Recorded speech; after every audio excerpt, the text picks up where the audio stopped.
Salut à tous, on se rejoint aujourd'hui pour un nouveau test d'un smartphone et aujourd'hui ce sera le premier test de la marque Nokia sur la chaîne. Donc Nokia, grosse marque historique pour les plus anciens d'entre nous. Ils reviennent, donc si je dis pas de bêtises, Nokia a été racheté par des Chinois, donc ils utilisent la marque pour sortir leur téléphone. Mais vous allez voir durant ce test, c'est vraiment le renouveau de Nokia. J'en attends encore un peu plus, franchement. Je pense qu'on va continuer à faire les Nokia parce que franchement, celui-là, il est vraiment pas mal du tout. Donc, ce Nokia 6.1 Plus ou ce Nokia X6 que j'ai reçu. Donc en gros, le 6.1 Plus et le Nokia X6, c'est exactement les mêmes modèles, sauf que le 6.1 Plus, c'est la dénomination internationale du téléphone. Donc j'ai bien reçu un Nokia X6 avec la ROM de 6.1 Plus, mais il y a les mises à jour, c'est Android One, c'est suivi et c'est plutôt pas mal. Ce téléphone, il vient de la boutique Jessica. C'est un vendeur qui a sur Rakuten, ou l'anciennement Presse Minister. Je prends beaucoup de téléphones sur Rakuten. Pour ceux qui connaissent, il y a pas mal d'avantages. Et donc, du coup, je vous mettrai un petit lien d'achat en dessous dans la description qui amènera directement vers la fiche produit de Jessica là. Voilà. Allez, on va commencer. Donc, avant tout ça, la petite réclame. Si vous aimez nos vidéos, que vous voulez qu'on en fasse toujours plus, vous pouvez mettre un petit pouce bleu. Vous pouvez vous partager. Vous pouvez vous abonner pour ne rien rater des futures vidéos. Il y a aussi Tipeee. Je le répète, Tipeee, c'est une plateforme de financement participatif pour récompenser par vos dons, nous les youtubeurs. Moi et Jérôme, du coup, voilà la chaîne Esprit Nous Gen.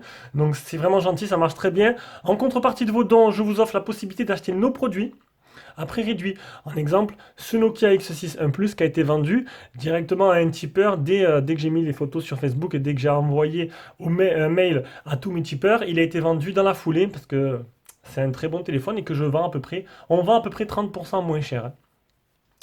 Et je vous propose une tombola par mois avec ce mois-ci, un pack Xiaomi, un casque et un trépied qui fait aussi canne à selfie. Et d'ailleurs, le mois prochain, ne ratez pas la tombola de Noël où je vais vraiment vous gâter. Allez, Noël c'est une fois par an, donc je pense que je vais pouvoir, j'en ferai un peu plus. Allez, on va commencer par le contenu de la boîte. Dans la boîte, on y retrouve le câble de chargement type C, le chargeur, alors le chargeur 1 qui n'est pas un chargeur européen. Alors, est-ce que je vois 5 volts 2 ampères? Donc, je sais pas un chargeur européen, il faudra peut-être un petit adaptateur qui a été fourni avec. Donc, je le redis, c'est le même modèle, le X6 ou le 6.1 Plus, sauf que vous allez dans les paramètres, il y aura marqué Nokia 6.1 Plus. Voilà, c'est juste la ROM qui a été mise dessus, mais avec mise à jour au tas, tout, un bon suivi.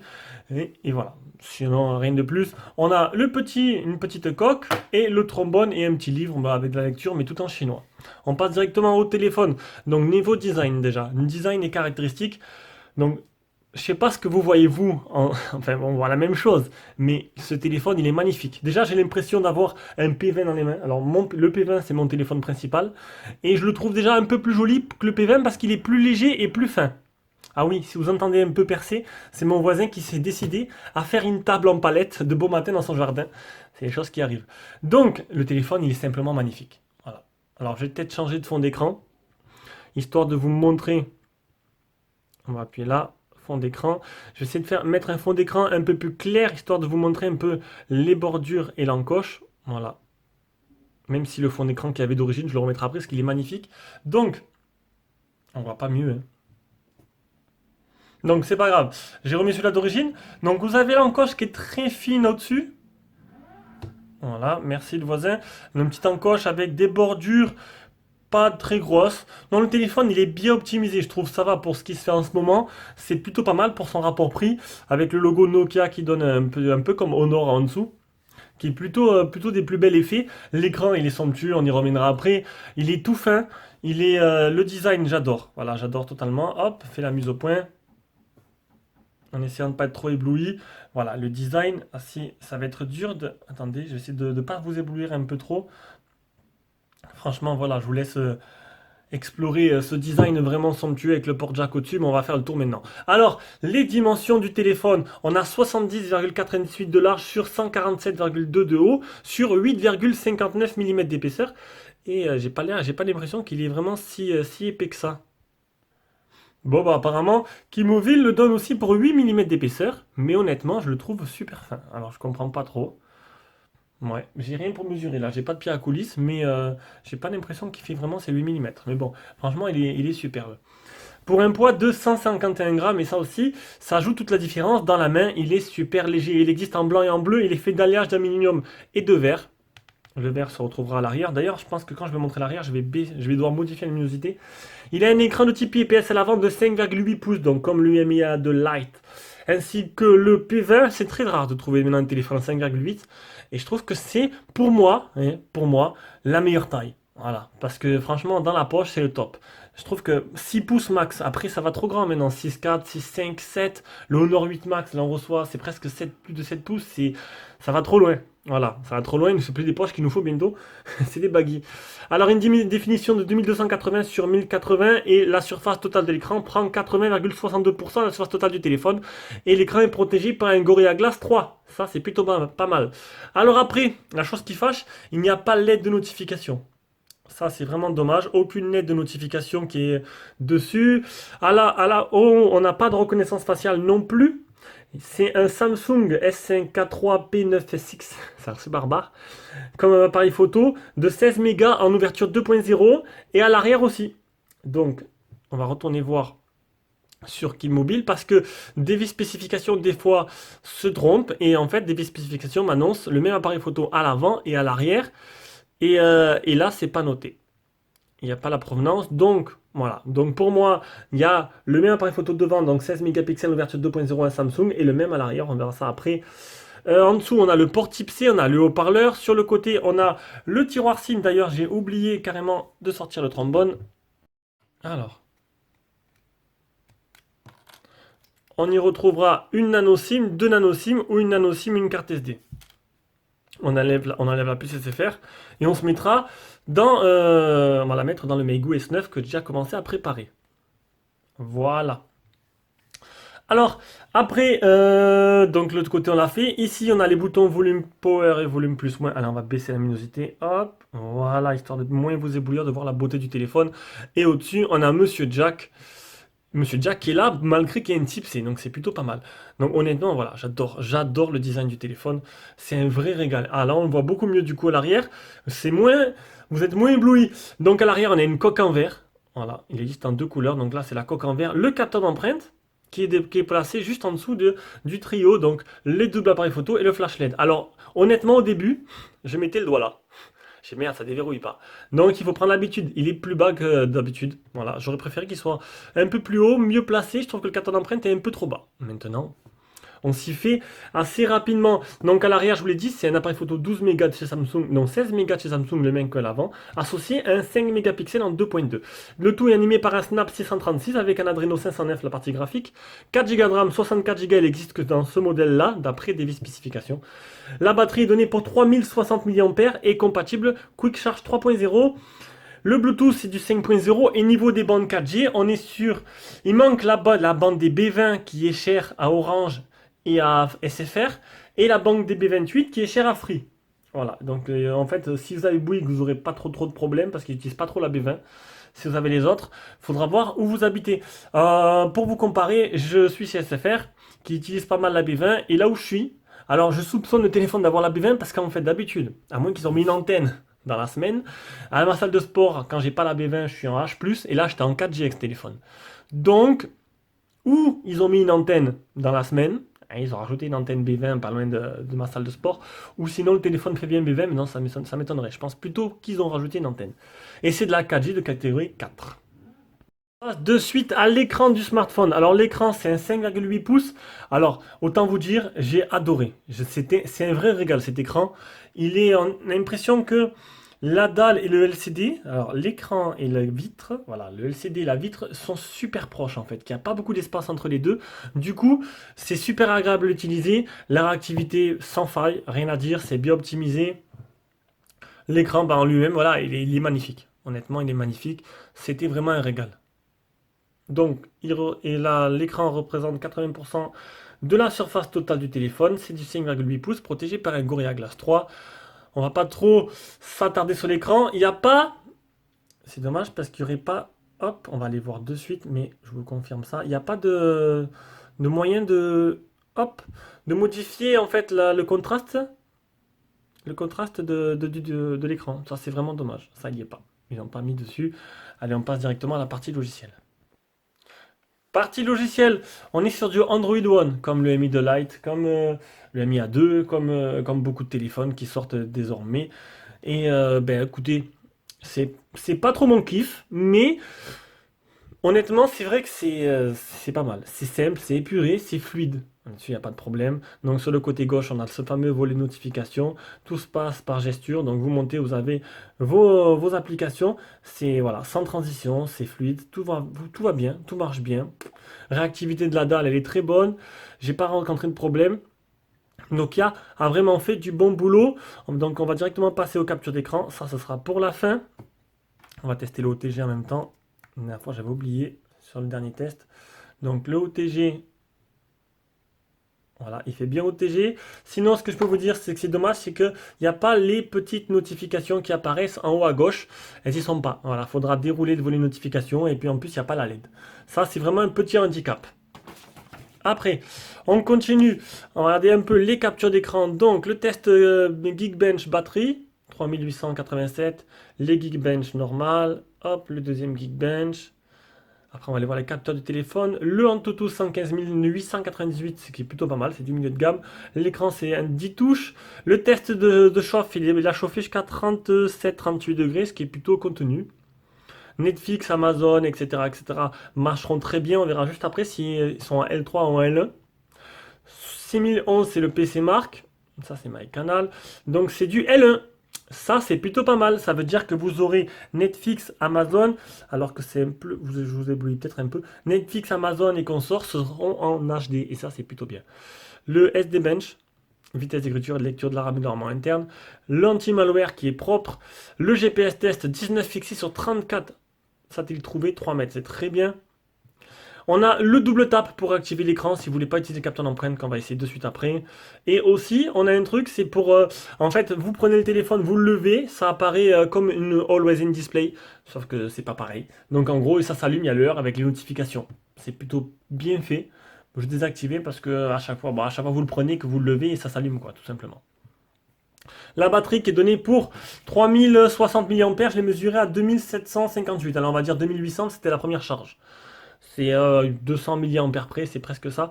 Et pour les gens qui m'ont dit qu'ils attendaient le test autonomie, eh bien regardez, utilisez 52% en 14 heures, 3h12 sur le téléphone, 21 minutes d'appel.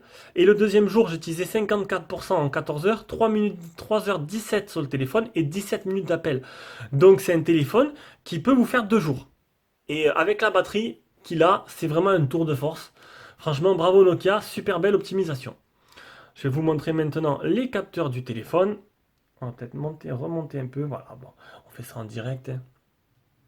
Hop, les capteurs du téléphone. Hop, l'état des capteurs. Alors, il y a l'accéléromètre, le gyroscope, le champ magnétique, la boussole, le capteur de lumière, capteur de proximité, qui marche plutôt bien. Et le fameux capteur d'empreinte, qui est un peu bas, qu'il faudra s'habituer, qui est très très bien, très bon niveau réactivité. Voilà, une petite vibration quand vous posez le doigt dessus. Allez, on passe à PUBG. Allez, on atterrit sur PUBG mobile qui tourne en performance moyenne. Mais normalement, il ne devrait pas avoir de soucis. Le combo du Snap et du Ladreno devrait fonctionner comme il faut. Donc on peut le voir, il n'y a pas de ralentissement. Je suis armé, ça y est? Non, mais j'avais... Ils sont où? J'ai pris des flingues, je sais pas où ils sont passés. Ah ben non. Il est disparu. Ah ben on va aller là. Ouh, ça tire, ça tire. Hop. Allez, on va se fighter un peu. Donc, vous avez vu, ça tourne très bien. Il n'y a pas de problème de lag.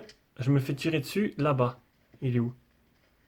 Là, là, ici. Oh, il y en a 2. Allez. Oh putain, le temps qui recharge.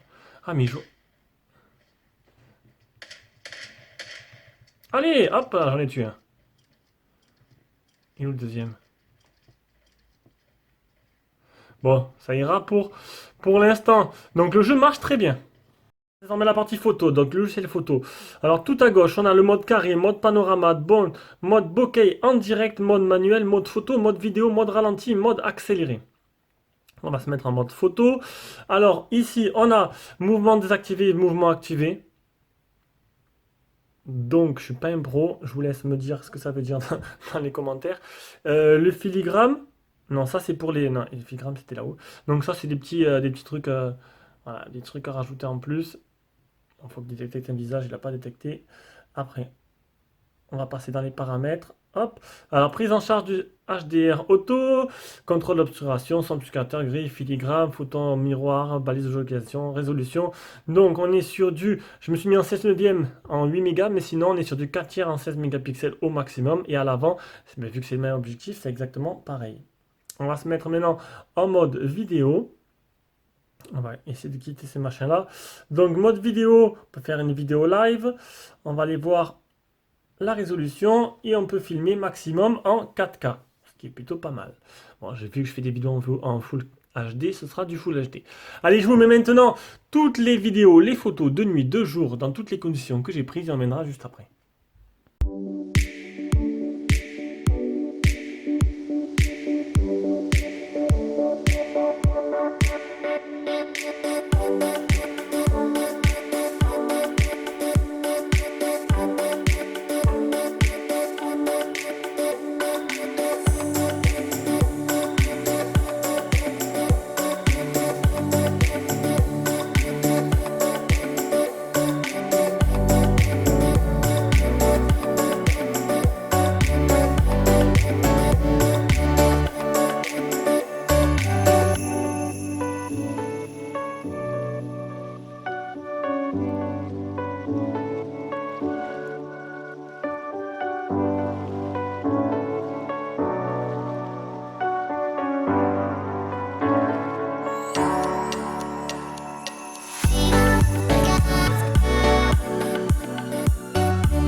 Alors, salut à tous. Donc voilà à quoi sert exactement ce petit filtre.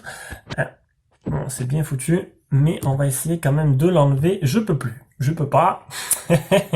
Donc, c'est mieux la normale. Donc, je me filme avec la caméra 16 mégapixels avant de ce Nokia 6 Plus. La qualité est plutôt pas mal.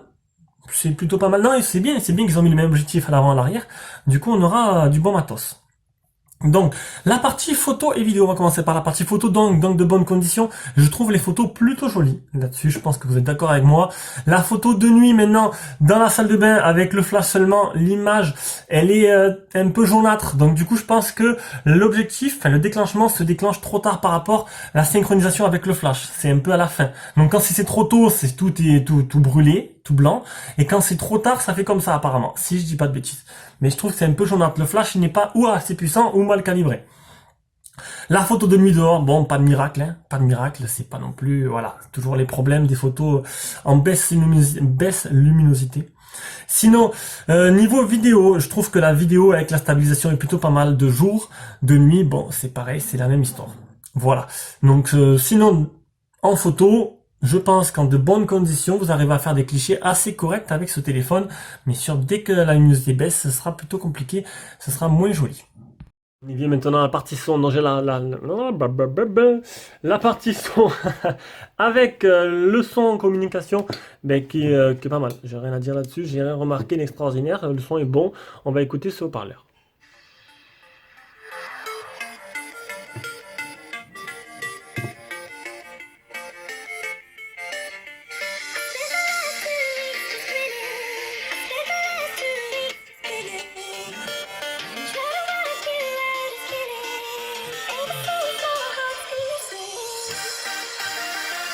Même le haut-parleur, je trouve qu'il est de bonne qualité. Et ça, c'est plutôt bien. Ah, j'ai mis le mauvais câble. C'est sûr que là... Après avoir essayé trois câbles, j'ai laissé tomber. J'ai pris directement les écouteurs Xiaomi. Et avec les écouteurs Xiaomi, il n'y a aucun souci. Le son, il est plutôt clair. Il est très bon. Et il n'y a surtout aucun grésillement. Voilà, j'ai qu'à avoir du bon matériel de test, c'est tout. Allez, et le téléphone, il a fait une petite chute en avant. Ne vous inquiétez pas, il n'est pas mort. Donc, le son il est bon. On arrive à la conclusion de ce téléphone. Alors, qu'est-ce que j'en pense? Ben moi, franchement, j'ai été convaincu. Voilà, je pense que les Nokia, j'en ferai d'autres parce que j'ai aimé. J'aurais préféré, bien sûr, qu'il y ait au moins la B20. Ça aurait été bien pour une version internationale. Même si c'est un téléphone qui n'a pas été vendu en France, c'est vraiment dommage qu'il ne soit pas arrivé jusqu'à chez nous parce que, franchement, c'est un rapport prix plutôt intéressant. Maintenant, il faut faire l'impasse sur certaines choses comme la B20 et la B28 pour les bandes 4G, il faut faire l'impasse sur la lettre de notification et faut faire l'impasse sur voilà, les photos de nuit. C'est pas dégueulasse, mais c'est pas extraordinaire. Mais à côté de ça, il a pas mal de qualités. Il a un design magnifique, il a une taille qui pour moi est une taille idéale. Et il est magnifique tout simplement. Et il a pas mal de qualités, mais voilà, il a quelques défauts qui vont en rebuter certains. Allez, là-dessus, je vous laisse, je vous fais de gros bisous et on se rejoint pour la prochaine vidéo qui sera le MIUI 9 mercredi prochain.